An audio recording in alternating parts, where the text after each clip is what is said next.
एकर तो काम हो गई। बाबूजी, हाँ बहन भीतर से अभी तक आयल ना। आ जाई बुड़बक, हमनी के जिंदगी के बड़का जोड़ी बाई। इस जोड़ी कहला से लाइफ सेट हो जाई। हाँ।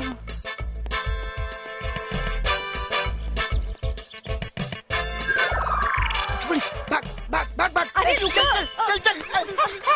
नमस्ते मैडम, प्रणाम मैडम, सलाम। अरे डेरा मत बाबूजी, हम हैं चांदनी। चांदनी तू? हाँ, ई सब यहाँ से निकले के तैयारी बा। अरे बिटिया, हम तो डेराइए गल रही है। आज जिंदगी के बड़का चोरी बानू, खुशी से आंसू आवता, रोवे के मन करता। कंट्रोल करा बाबूजी, कंट्रोल करा। अच्छा सुना, अब देर मत करा, जल्दी से सामान निकाल ले लोगन, काहे कि अगर जाग गई ना तो हमने सबके मारे लागी। चला जल्दी करा। ठीक है चला बाबूजी। चला। ए चित कबरा, जल्दी आओ, जल्दी चल आओ, सामान जल्दी उतार, आओ। चल चला। जल्दी आओ, चलो जल्दी आओ। तू नहीं जो। जल्दी आओ, हाली चल।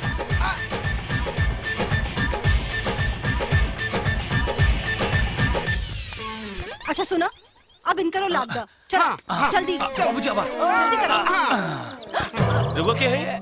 हम वैसे रिश्ता में तो हम तहर माई लगे, बाकी नाम है चांदनी, इंस्पेक्टर चांदनी। सलाम मैडम। अब जल्दी से भीतर जा, काहे कि साहब बुला रहे बड़े। चला जा। ओ बहन आवा ना।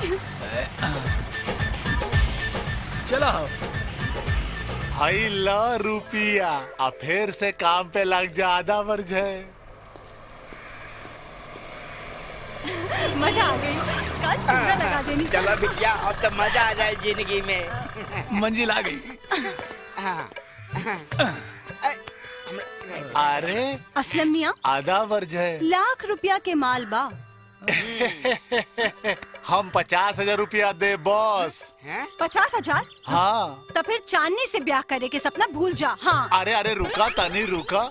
ठीक बा, अल्लाह के फजल से हम तो के 1.5 लाख रुपया दे, आधा वर्ज है। बाबूजी, बहन कितना लोगन के बहनों ही बनाई। अरे चुप रे बुड़बक, जब फ्री में दामाद मिले नू तो गिनती न करे के चाहिए।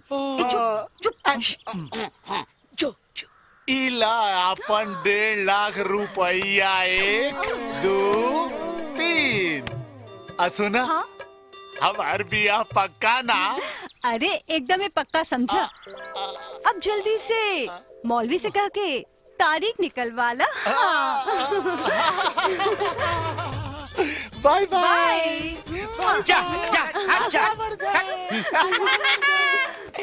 इला, तू रखा। जा, ऐश करा लोगन। बाय। वाह भगवान, ऐसन बेटी हमरा के 1000 दे।